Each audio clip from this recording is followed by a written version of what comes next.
पिण्याच्या पाण्यावरून नळावर झालेली भांडणं आपल्या सर्वांना आठवत असतील, परंतु विरारमध्ये दोन भावा बहिणींमध्ये पिण्याच्या पाण्यावरून भांडण झालं आणि भावाने आपल्या बहिणीला लाथाबुक्याने मारहाण केली आहे आणि या मारहाणीत विधवा बहिणीच्या हातापायावर दुखापत झाली आहे। संपदा संदीप सावंत असे मारहाण झालेल्या बहिणीचं नाव आहे, तर संजय विजय एडवणकर असं आरोपी सख्या भावाचं नाव आहे। विरार पश्चिमेच्या आगाशी नाकाच्या आरंभ अपार्टमेंटमध्ये आज सकाळी 8च्या सुमारास सख्या मोठ्या भावाने लहान बहिणीला ठोशाबुक्याने मारहाण करत शिवीगाळ व दमदाटी केली आणि याबाबत अर्नाळा पोलीस स्टेशनमध्ये भावाविरोधात गुन्हा देखील झालेला आहे। मात्र मारहाण झालेली बहीण एक विधवा असून एक मुलगा आणि त्याचा आरंभ अपार्टमेंटमध्ये व्ही विंग तळमजला रूम नंबर 1 येथे राहतात आणि मारहाण करणारा भाऊ सुद्धा त्याच आरंभ अपार्टमेंटमध्ये 4थ्या माळ्यावर रूम नंबर 405 मध्ये राहतो। अर्नाळा सागरी पोलिसांनी यांची गांभीर्याने दखल घेऊन मारहाण करणाऱ्यावर FIR दाखल केलेला आहे।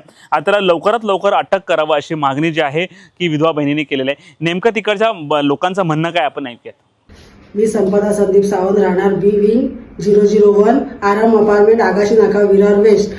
मी आज माझ्या घराचं पाणी बंद असल्या कारणाने मी वरती विचारायला गेली पाणीवाल्याला की टेरेसवर की पाणी का बंद आहे, तर त्यांनी सांगितलं की चुकून झालं आणि त्यांनी पाणी चालू केलं। मी काही बोलली नसता खाली आली, लिफ्टमधून खाली उतरली असता माझा भाऊ संजय विजय एडवणकर हा माझ्या मागोमाग येऊन माझा व्हिडिओ काढायला सुरुवात केली। मी सांगितलं माझी व्हिडिओ का काढतो, त्यांनी माझ्या कानाखाली मारली आणि मला ढकलून दिलं आणि मी त्याच्यानंतर मी ती सगळी तक्रार घेऊन एनसी करायला गेली। एनसी केली, पोलीस स्टेशनमध्ये एनसी केली।